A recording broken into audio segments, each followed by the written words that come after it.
Live from the whore's nipple on this week's episode of Cartoon Buffoons. I'm your host, Wyatt, and who is here with me today, as always? Hello, I'm Morgan. I'm the ethics of music teacher from the class of 3000. Ooh. Which we're going to be doing soon. That's like a couple episodes away. Very excited for that, but yeah. Yeah, but instead of that, we're not doing a cartoon. We're doing a bunch of pilots today, because it's another pile up. Everybody get excited. Imagine screeching tires and car crash noises as we get in. That's the sound effects for this. But today, we've got some pilots people actually know about. So we got Periwinkle Around the World, Korgoth of Barbaria, Plastic Man, Welcome to Whackamo, Let's Fish, and the Upstate Four. Now, those last three probably nobody ever heard of. But the first three, people know. And I guess we'll just get right into it and start with Periwinkle Around the World. Morgan, how'd you feel about this pilot? This was fine. Yeah? This was literally... I kind of respect the pilot that's fine. This was so fine. It was like, this is a finely made pilot created by people who work in animation. It felt that's like, kind of... Go ahead. It was very interesting because it felt like, obviously it was just a bunch of shorts combined. So it didn't really feel like a full, like, all right, give us a pilot, here's 7 minutes or 11 minutes or whatever of like an episode. It was just like, yeah, I guess you could air these like in the commercial breaks or whatever. So I don't know, but it had that sense of being that some pilots don't have. I could actually see this being a thing that exists. Whereas like other pilots, I'm like, what the fuck do you expect? Like, what is the show here? Like, are you you're kidding? You're fucking kidding yourself. There's no way. But I felt this way too. When I watched this, I was like, if I told someone on the street this was a cartoon that aired like between cartoons and just lied to them, they would probably believe me and like fill in the blanks of their own like psyche. They would like, I could like definitely Bernstein Bears them. But it feels so real. It looks good too. Yeah. I think it looks really good. I think like the way it animates and like the way it looks. It is very much a Aaron Springer thing though, and that's not a bad thing or a good thing. This feels SpongeBob adjacent at times. That's how I definitely like looking at it. I was like, oh, you can tell him and C.H. Greenblatt were board partners because it has a very similar art style to Chowder, and the backgrounds are very like watercolor painted, similar to Chowder. It's not quite as like, I don't know, it doesn't have quite as much stank as Chowder has. It's like a little bit, it still feels more like Aaron Springer, and we're going to be talking about him again immediately after we're done talking about this one, so you'll understand. But this it does feel like you said a little bit SpongeBob-y, where you have just like the kind of like well-meaning but annoying and inconsiderate main character. Voiced by Tom Kenny. Yeah, and he's a little bit more, I don't know, Mr. Bean adjacent than he is. Very Mr. SpongeBob. Bean adjacent. Yeah, like even like the whole like traveling around the world, getting into little troubles it is very Mr. Bean. Now that you say it, it was fine. It was.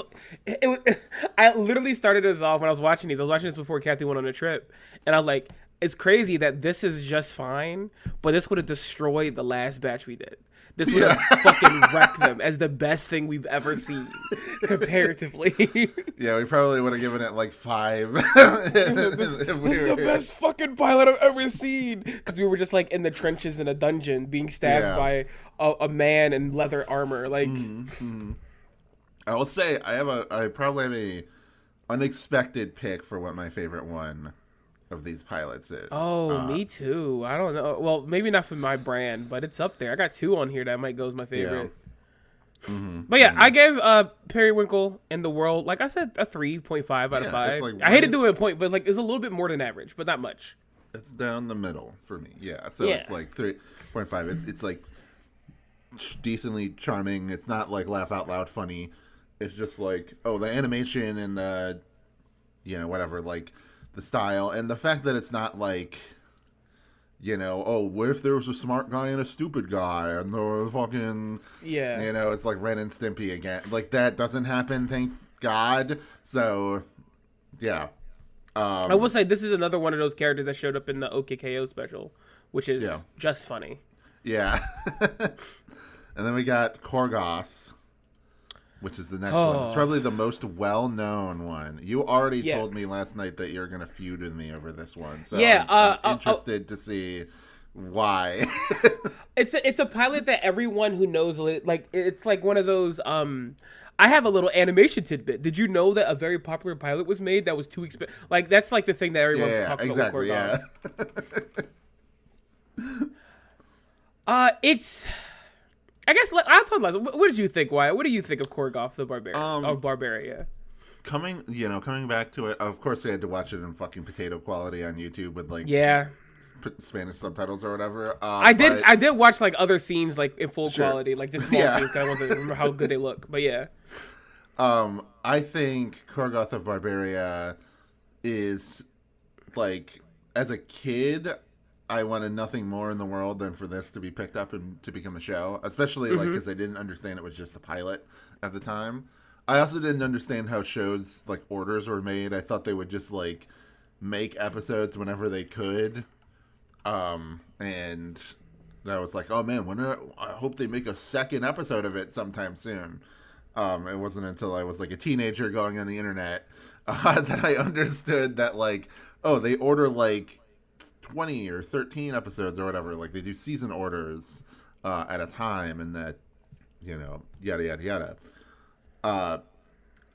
I definitely think that it appealed very much to me as like an 11-year-old boy or whatever when it aired, because it was just like cool as hell and violent. That still does appeal to me, like as a fan. Yeah, it's still kind of funny. Metal, like it's very similar to Heavy Metal, that magazine, except for just takes itself way less seriously. It's a lot more jokey, and obviously like it has that Aaron Springer touch to it, and it's cool to see like that kind of ridiculous SpongeBob style humor applied to an adult cartoon. Yeah. But yeah, I do kind of agree that I don't, or at least I don't know if this is where you're gonna go with it, but I noticed that, or I felt like, okay, this is funny this one time, but I'm not sure I would want like multiple seasons of like this, like I think like 6 episodes, maybe like a mini series or something like that, maybe. But like I feel like this is a nice little like complete short film sort of thing, 22 minutes, it tells the full story. I don't know really where else they would go with it other than just following Korgoth like fucking up some other location or doing something. He kills guy, he fucks girl, he kills guy, he fucks girl. Yeah. So I feel as though this was fine. I had a fine time with it. I did still think like the opening fight scene is still super funny. I think it's super funny, it's super bloody. It looks really good too. I will say I think this thing's biggest issue is the world that happened around it. Mm-hmm. Because when this was happening, like D&D style barbarian stuff wasn't being made. Yeah. And now the world is so deeply saturated in D&D shit. I think that's like the biggest issue. Like true. The joke of barbarian who's dumb and kills and fucks was done every so often, but now like that's like a joke in every like 4th thing because of how popular D&D has like had a resurgence and shit. Literally anytime there's ever any fantasy or just like an actual play or something, somebody plays like a dumb barbarian character that's just like a like totally aggro or like violent or bloodthirsty or what have you. You're right, because like at this point, this was like before like 4th edition or whatever. Like this was before this was like before it really. I mean, 5th edition is really when 5th edition picked up. Yeah. When it really picked up, which was like way after this, was like 10 years after this or whatever. But like this was so far back that it was like, when my uncle was playing like Pathfinder or whatever. Like that's the Yeah, he still is, but that's honestly, same as your uncle. I still am also, but like, yeah, like the joke of like them rolling two D12, like 2 percentile dice to figure out what they're gonna do. Really funny joke. That's a really funny joke, but also like, even besides like the point, I agree with like it just couldn't be done more because the idea was kind of done. They did it. They created it. I don't know if it could be a full show.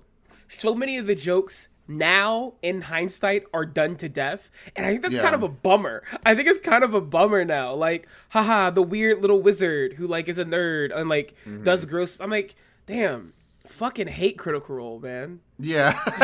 Critical Role has somehow affected my enjoyment of Korgoth. Fuck. Yeah. Yeah, because it's like, again, I think the joy of it really kind of peaks right at the beginning for me. Like, there are funny moments throughout, but like the best part is just the bar brawl. And even that, I was literally thinking like, wow, I've seen, that fucking shitty Castlevania show did that. There's like I'm sorry if people are fans of the Castlevania show. I didn't like it. I'm not. I feel like after all the other stuff that Adi Shankar has been up to recently, I think it's fine to say fuck you and not watch those shows. Yeah, if you watch Nocturne, he did less on it, whatever. But like go back to your point about like they did it in the shitty. Yeah, they did that. Show. They did. There's other things that they did it in Disenchantment, the like Matt Groening, fantasy show that came out on like Netflix, and then they even did it in like the Barbarian and the Troll, the funny puppet show that they made on Nickelodeon recently. That was like a fantasy puppet show, and it's like once you get to that point where like we're copying jokes from Korgoth, and I'm sure that we're copying it from something else. But, like, just the idea of, like, oh, this barbarian comes in and, like, destroys this whole tavern, whatever, is just, like, once it gets to children's shows and Nickelodeon are copying it, then it's, like, a passé joke and we gotta move on. Like, so it's not a fault of the show necessarily. No, it's fully not the show's fault. Yeah. And I think that's the most fucked up part about it is that like, it's not the show's fault at all. Yeah. It's just that, like, as a culture, we gotta move on. The Satanic Panic ended, and we came around on D&D again. And so, like, a lot of jokes are just like, yeah, this is the joke. It's interesting because I guess it's similar to what we were talking about with Eltingville, where, like, at the time, it was just really cool to see nerds mention a bunch of stuff and a bunch of stuff you didn't know and things like that. And then now it's like, this would be super annoying if it were real. Like, if every third person is like this. Every third person is like this, and I want to kill them. Yeah, no. And I think even Eltingville had to do a thing where, like, the guy had stopped wanting to make it, but also he kind of shifted it to show, no, these people are like the devil. They should all suffer and die. Which I like. You can't really do it for this kind of stuff, but yeah, like, this would need a retool like a motherfucker. But yeah, it was fine. I think I still gave this a 4 because it still has the thing of I love looking at it. I love looking at it. It's crunchy. It's wet. Like, just like the whole, like the art style and everything. It also has a good bit. I do love the bit of them all screaming as he's doing things and it goes between everybody. Yeah. The guy in the like bar wench's breasts, screaming. Like, so someone else gets a fucking spike to the dick and he gets, oh no, my face is in titties. No. Yeah. And just that. Like, just that scene of him ripping off the guy's, like, top knot, and it rips off the front skin of his body is just, like, so... Like, it's horribly violent, but it's so funny. Yeah. And then, just, like... and, like, later on, with the birds... just like fucking... Yeah. Just, look at me, you stupid bird, and then just gets eaten. Yeah. Good stuff. Yeah, I liked it. But I was surprised to see that it wasn't my favorite of this batch. Like, that's what I'm saying is that, like, this is a pretty good batch of pilots that we watched. Maybe one that I'm not so crazy about, but we'll get to it. Yeah. But yeah, Korgoth, I definitely agree with you that it's like a 4 out of 5, where it's still really holds up, but there is, like, I can see now that watching it, I was like, I don't think that this can really, like... Yeah, I don't want anyone go anywhere or do it. Yeah. So, I hope they don't like. I don't think they ever would go back to it, but just in case. Next up is Plastic Man, and now this is one of the few ones that is actually based on an IP. Morgan, how did you feel? So I don't know if anyone knows this about me. I hate comic books, but I love DC Comics. I am a sicko. The last podcast I did was about DC Comics. But yeah, fucking love this. This was so good. It was so funny.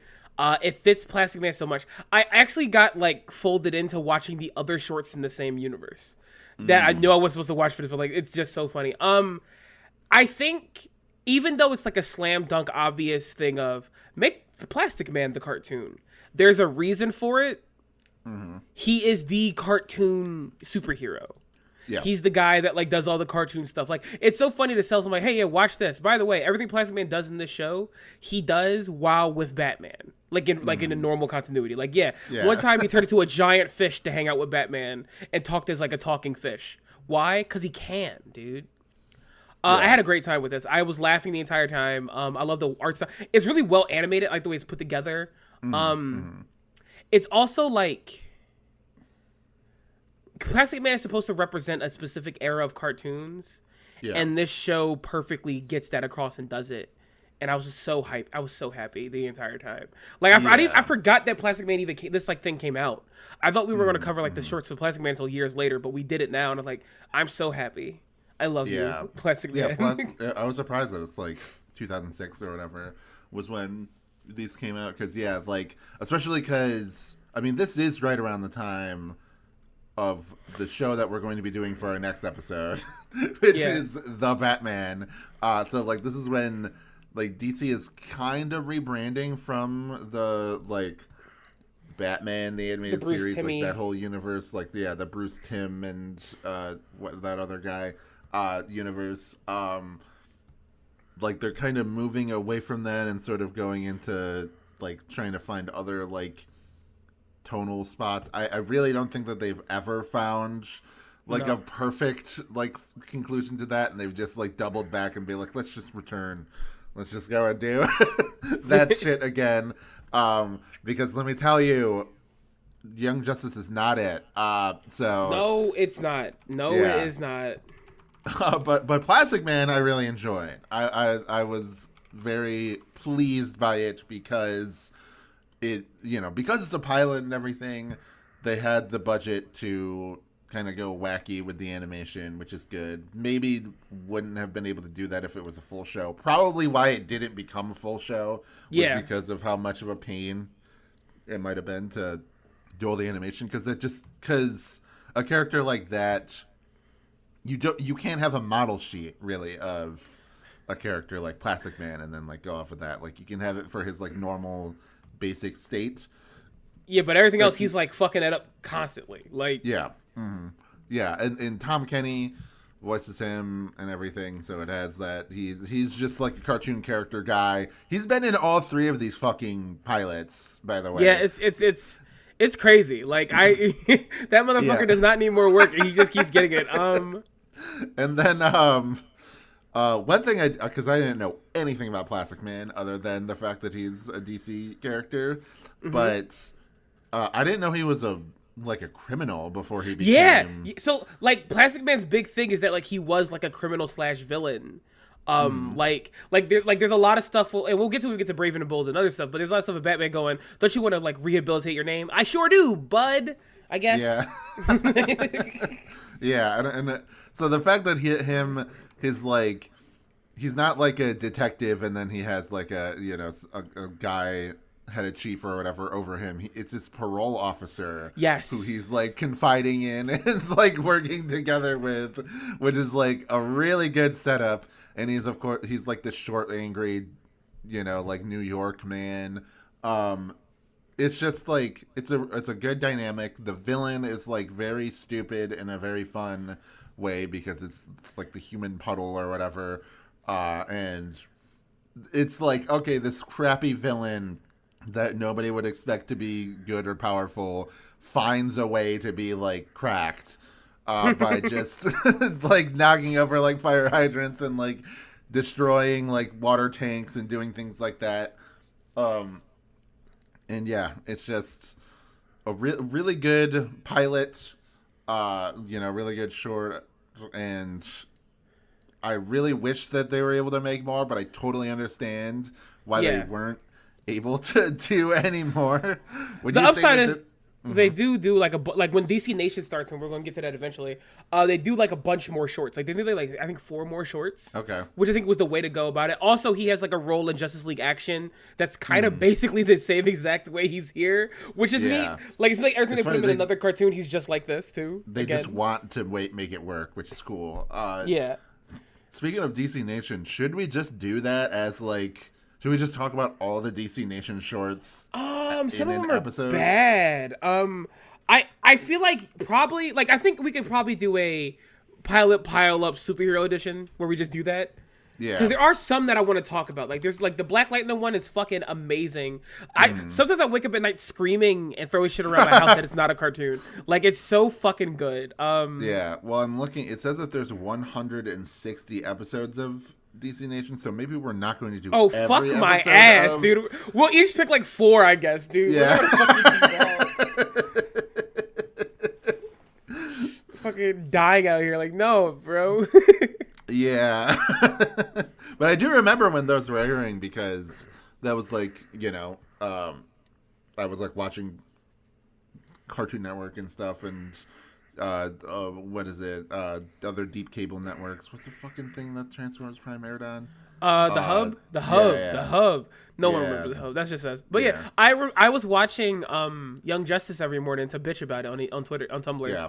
And I remember like, oh wait, what's this? And I saw like the Animal Man show. I was like, oh, these are really funny. And I saw like the Black Lightning. I was like, oh, these are really good. What if these were a full show instead of the hot like disgusting dog shit they're feeding me here? Yeah. It's like that and like the Amethyst ones I remember being pretty cool. And there's also that's where Teen Titans Go started too. Yeah, that is true. And then look at the mess we're in now, where it's like almost 300 episodes or whatever. And you talk about Adventure Time being like, oh boy, we got to talk about this.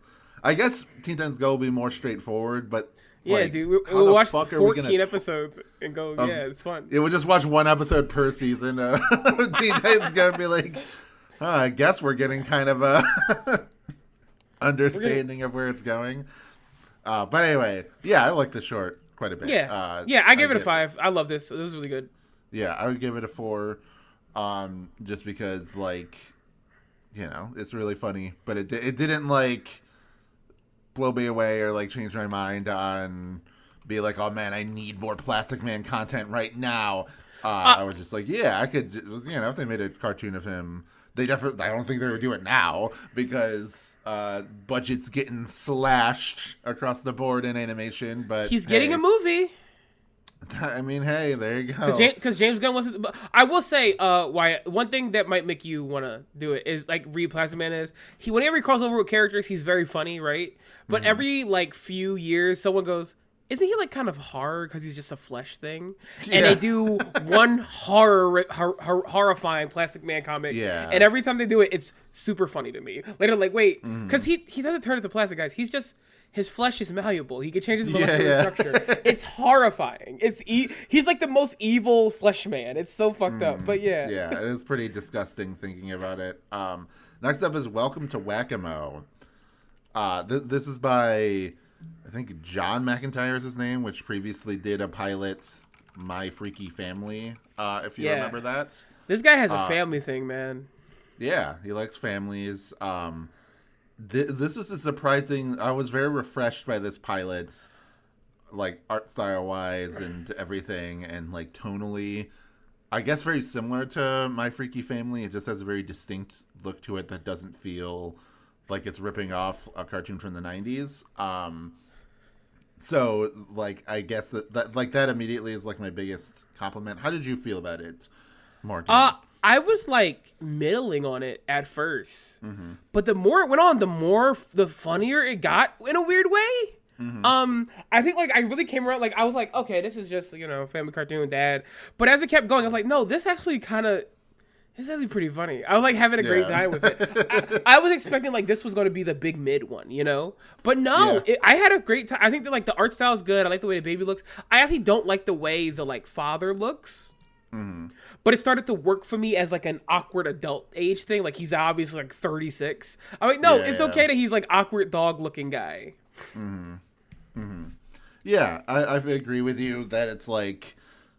You know, I already talked about like, oh yeah, I kind of like how the way that the show looks, just because it's like a unique art style, and it's kind of hard to find those. And even like as it goes on, there's a lot of pilots where it's like, all right, this is just starting to look like every other pilot around it, you know? Yeah. Which isn't necessarily a bad thing. It's just, you know, the trends or whatever at the time. And we're kind of out of the vogue of people copying Ren and Stimpy shows, so it's nice that we're kind of like moving on. Like Plastic Man had that a little bit, like it's kind of Spumco-y in its style, but otherwise, you know, that's more so because it's Plastic Man than because like, it's Ren and Stimpy or whatever. But like this, I agree with you that it started. It was like pretty mellow. And then, like, it just keeps escalating and gets more ridiculous with all that stuff. And I think just because, like, pretty recently, or, like, Jesus Christ, it's not even recently at this point because it's been maybe almost a year. But, like, pretty soon after I moved out of my previous house, I had to go back. It was, like, a couple months later. I had to go back and, like, help my brother bring a fridge into the house.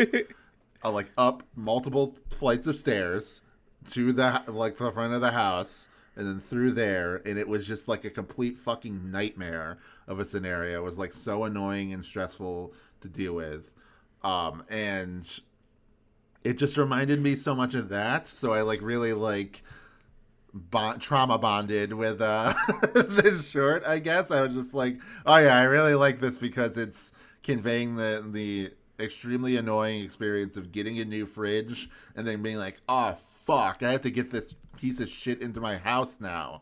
That sucks. Thankfully, when I got a couch for my apartment, which was a couple months ago, it was very easy. The couch fit up the stairwell and was able to get into the apartment just fine. So hey, no problems there. So have you ever had that experience, though? The refrigerator? Fuck no. Actually, kind of. But I remember vividly we had, like, horrifying stairs in our apartment when I was with my mother. Mm-hmm. And we were like, yeah, we're going to fucking pay someone to do this. Yeah? No fucking way. Were they horrifying and, like... like so, they're very, like, unsturdy or whatever? Like, you were afraid of... There is... Out from the sidewalk to the door of my apartment... is around 12 stone stairs. Yeah. Then you open the door and there's a curved hallway you have to go through and go up 2 more stairs. Yeah. Then you have to go up a narrow hallway with 12 stairs. And then you have to turn again with a door. So we literally moved to the apartment. We went, there's no way in fucking hell we are doing this. Yeah. Yeah. But yeah, go ahead. Go ahead. I was gonna say, but yeah, I think the standout here is that my wife voices a baby in this. Oh yeah, crazy sentence I just said, dude. Yeah, crazy sentence. Who's not the my babe? Who's the babe? The baby? That baby, yeah. Wyatt, I would know Elizabeth Daly's voice anywhere on Earth. Okay, yeah, okay.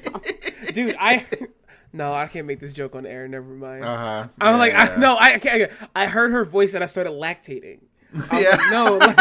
Please know what that's referencing, everybody. Please know what that's referencing. Yeah. But yeah, I'm like, oh yeah.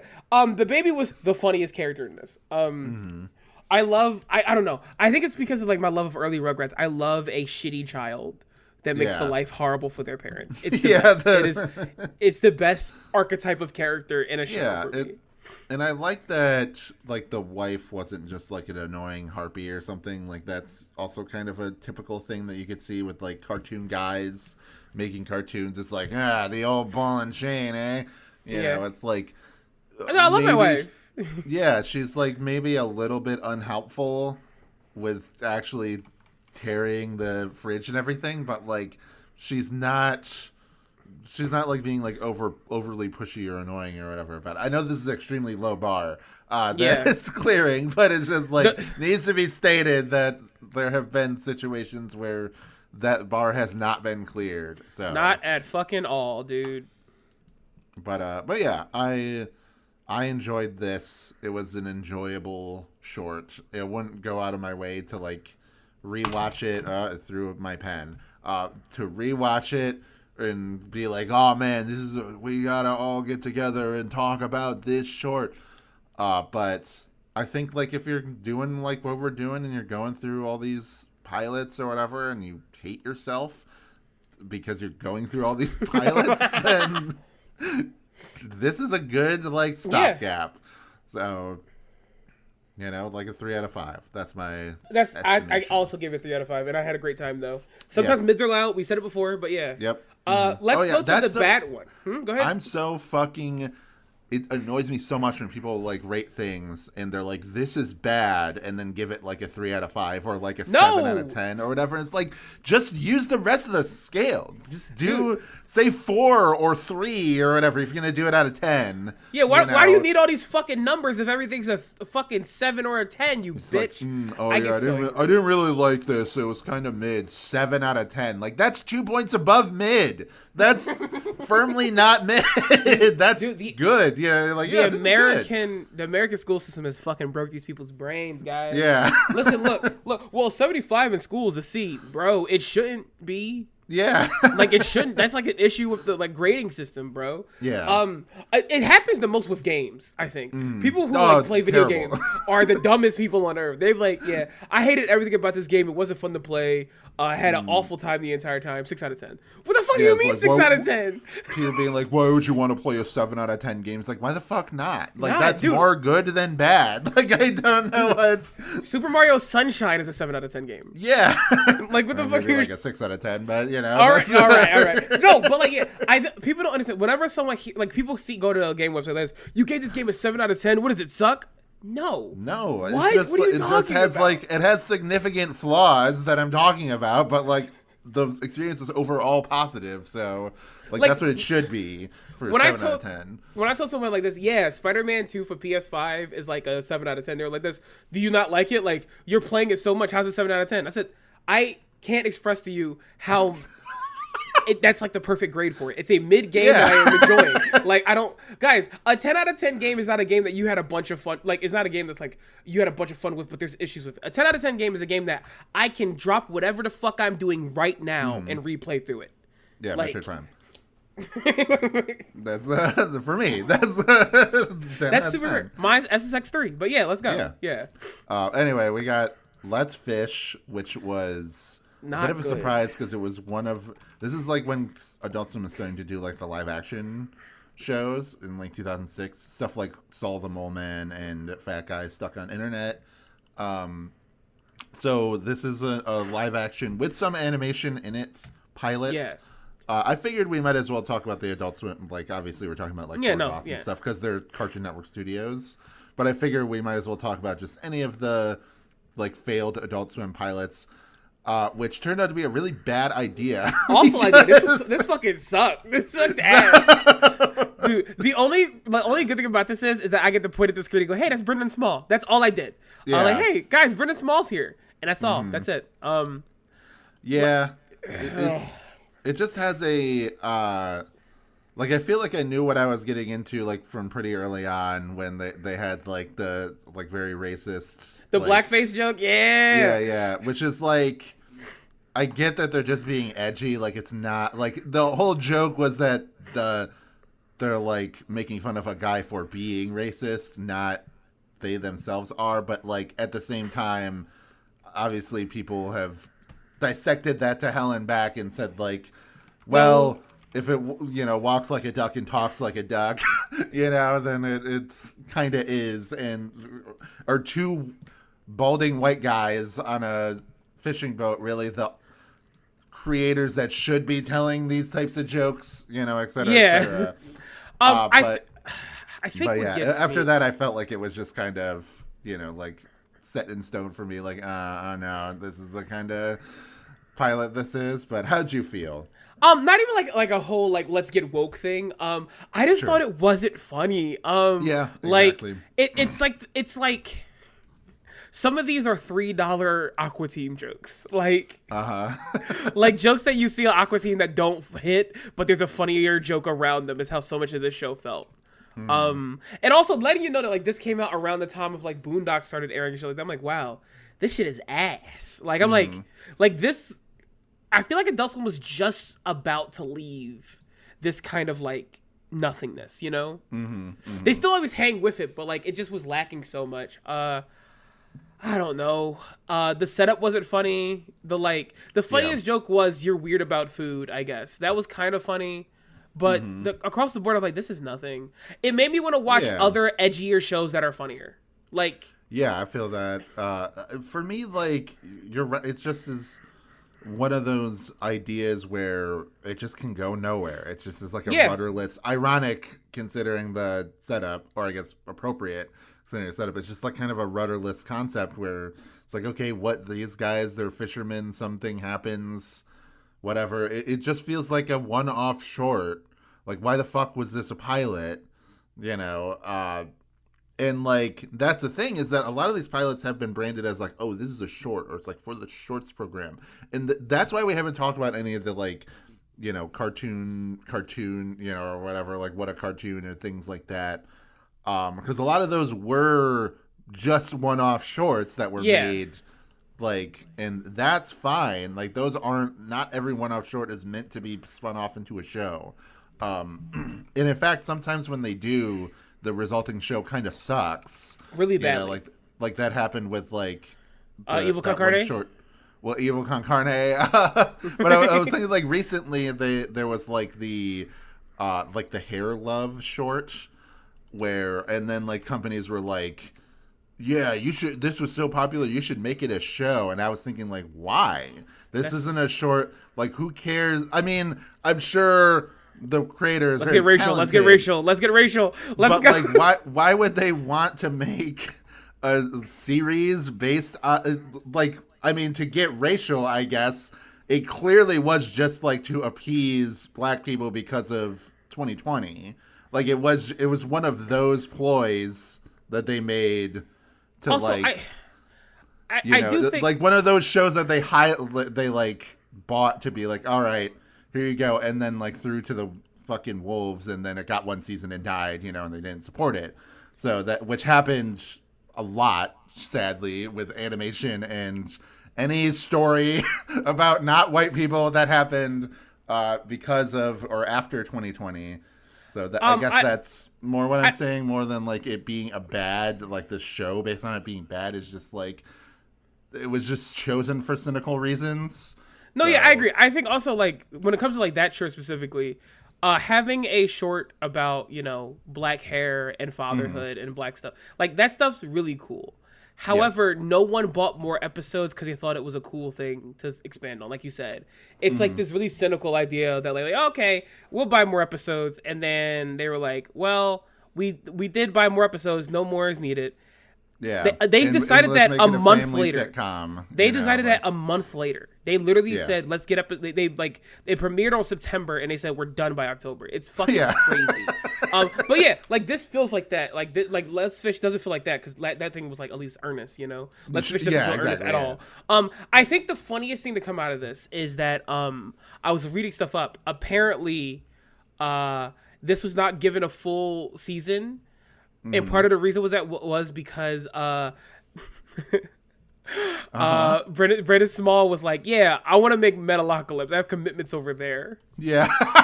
Which is so fucking funny and also real as fuck. He was like, I have a real cartoon that people like. Yeah. I'm not going to fucking work on this bullshit. Metalocalypse is way better. So, and like that's not to say Metalocalypse is like a perfect show. No. It has its problems, but like it's way funnier, you know, and it feels like it was such a better investment, you know, as far as like his talent and comedy and everything like that. Yeah. And he's still touring doing those songs too. So yeah. Yeah. To me, this is like not even like I just watched it and I was like, okay, I guess it's like there's some mildly funny jokes. I guess the novelty of it being live action was kind of cool in like 2006, but otherwise I'm just like, I will never say, gonna watch this again.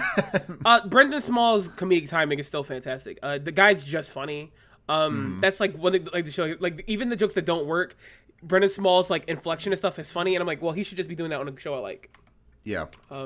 So, anyway, home movies rules, guys. Everyone watch home movies right now. Home movies is good. Yeah.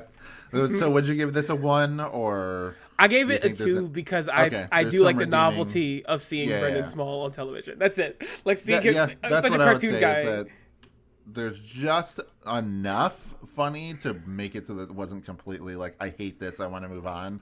But it just wasn't, like, most of the time it just wasn't funny, it wasn't interesting. So, yeah, 2. That's where I put it. And then the final one, which is my favorite. My favorite of them is the Upstate Four. This fucking ruled!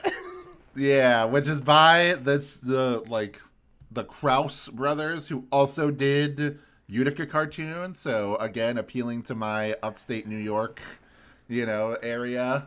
And apparently this was also fully produced in New York, like New York State. So, holy shit.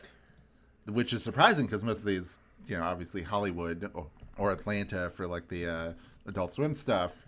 So it being like fully produced there in New York, I'm like, yeah, got pride for the only time I've ever felt pride for. The only time I ever feel pride for New York is whenever somebody else makes fun of New York, and then I have to get in front of New York and like defend it. Like because they're usually from some shitty ass state like Connecticut.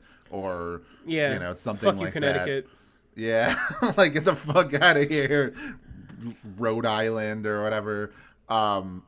This was like what I love about kids cartoons. I don't know how to put it. This is like so one of my favorite things is people notice about me is I love kids cartoons that are set in like a version of our world that's a little silly because we see it through kids' eyes. Yeah, this show has that in spades. It's so good. It's so funny.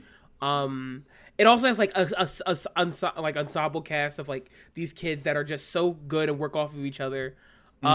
It's also nice to see this at the Utica cartoon. I feel so we're 26-year-olds to see a show that's like we're so 13. I think it's really great to see that. Yeah, because I read an interview with the creators on, I think it was on Cartoon Brew, and they mentioned that as funny as they found, like they still enjoyed and are still proud of Utica cartoon, but they made it to make themselves laugh, not for kids. Like they were just like, and we were like 20-somethings that were just making a stupid cartoon.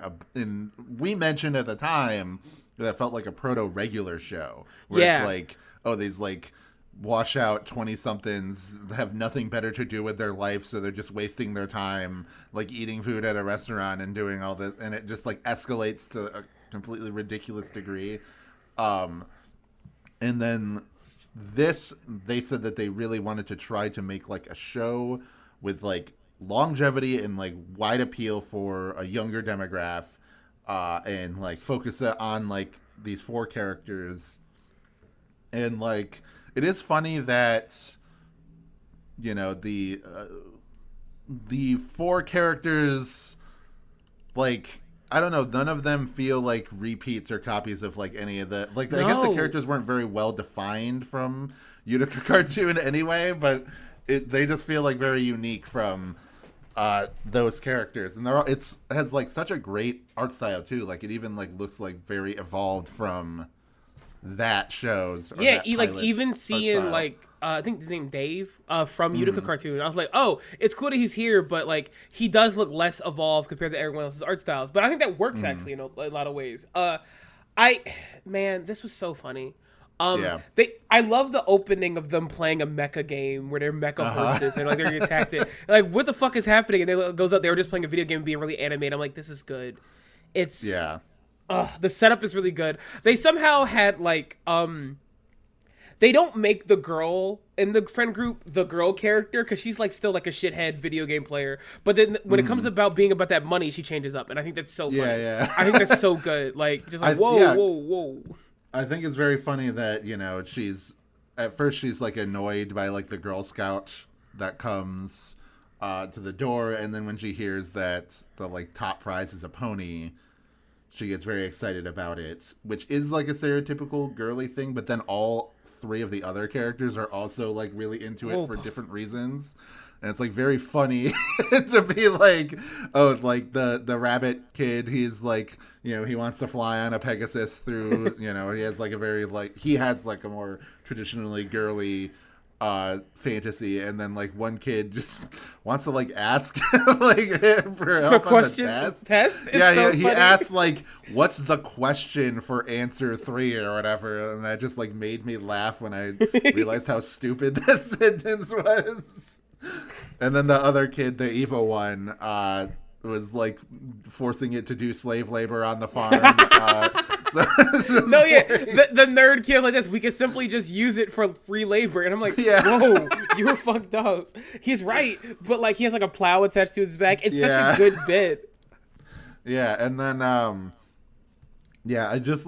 like how, you know, like we get to see like all their different approaches and all like why like each of these different characters, like how they work in this scenario, and how like really the girl, the squirrel, like she's the only one who actually has her shit locked in and was like successful, and then the rest of them like completely failed, and then they completely fuck it up for her because they get the shipment of all the cookies and then just decide to eat them all. And her getting like pissed off and like forcing them to like make new cookies and to like just put like garbage into boxes and like sell it to people. Dude, I was laughing when they like this. We need cookies, and they go and rob a hockey player. Like, I don't know, a hockey puck's kind of a cookie, and I'm like, fuck, this is so stupid, but it's really funny. Like, this is kind of a cookie. This is kind of a cookie. It's yeah, and at the end when like the secret is revealed and everything, and she's, you know, on the stage, and then the like frog nerd guy like gets up and he gives like the sob story, but it's not, he isn't like explaining like, look, we messed up, it's our fault, blame us. It's like, this girl, she wanted a pony and we all deserve a pony. We're all Americans, one pony in, you know, in every garage. Like, we should all have a pony in America. Like, fuck, this is so good. They're like, yeah. The thing is, multiple times that character goes, guys, this is America. We live in America. We have rights. And I'm like, what are you fucking talking about? It's so funny. Yeah. And then she ends up getting the pony, and it's a giant robot one, and then it just like breaks out into chaos at the end of the thing, which I love. That's like something I love from, you know, like recent cartoons do go, is that sometimes the episodes will just end like that, and like Clarence and stuff, they'll just like no moral, it just crashes into a wall, it's over, like some stupid or chaotic thing happens, characters are screaming or dying or whatever. Very good. I love that. But yeah, I would have loved to see if this got a full show. Like, this is one of those ones where I could easily see it becoming like a full show. It feels like so figured out. Unfortunately, it was just like a little bit too expensive, because while it was made in Flash, they were using a very traditional animation method to make it look as good as it did. So like they would have had to either like really cheapen it to get it to series, or just like not used Flash animation, use like traditional digital or whatever to get to series, and that kind of would like eliminate its personality. You know, it has like such good character animation in it, despite being in Flash.